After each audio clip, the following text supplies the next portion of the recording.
It is indisputable that human activities are causing climate change and making extreme weather events more frequent and severe.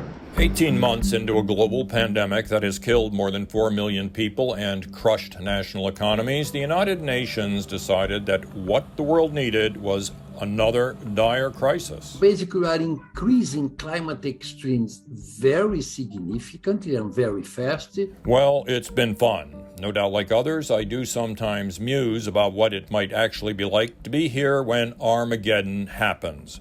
A nuclear holocaust, say, or getting hit by that Earth-destroying asteroid. It's only escalating and it's only growing more intense by the hour. One hesitates to make light of anything so ominous as the IPCC's report, but here's a question. What evidence exists that Democratic politicians or affiliated scientists would do anything other than make the problem worse? Look at the rise in violent urban crime or the passage of nearly 500,000 migrants across the southern border in the current fiscal year. Both stand as significant case studies in how not to manage a political challenge.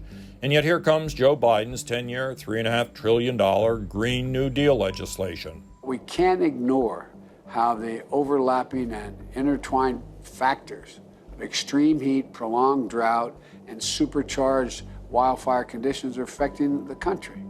My advice, do not put the Democrats in charge of Noah's Ark. It will sink. Take currently on fire progressive-run California, the most climate-correct state in the Union. By suppressing the use of fossil fuels and natural gas while elevating solar and wind, its electrical grid performs poorly, causing statewide power outages. Last week, amid drought, California's regulators cut off water to thousands of farmers to preserve drinking water and protect endangered fish, which were transferred to cooler water. Climate change is real. You may not believe in science. You got to believe your own damn eyes. Look around. No older issue exists in California than water source mismanagement, but obviously any climate arc they run will be fish first, people later.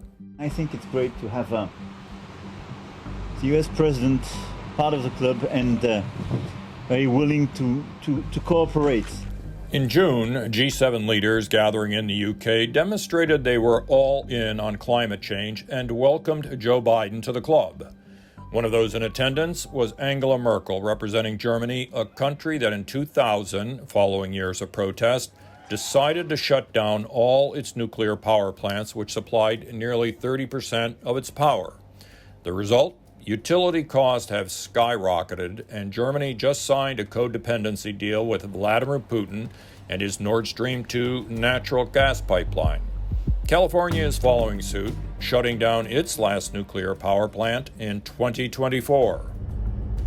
Today, it's increasingly recognized that abandoning nuclear energy, whose greenhouse emissions are zero, was a bad idea. Yet still they persist, as demonstrated in Zurich this week, where climate activists targeted Credit Suisse and UBS to protest their financing of fossil fuel projects. So Friday, April 30th, Indian Point Unit 3 will shut down for the final time permanently. New York's defrocked Governor Andrew Cuomo closed that state's Indian Point nuclear plant in April. Today, amid a heat wave, the New York utility Con Edison text message residents that if your power goes out, reply help for help. If only life under progressive misgovernance were that easy.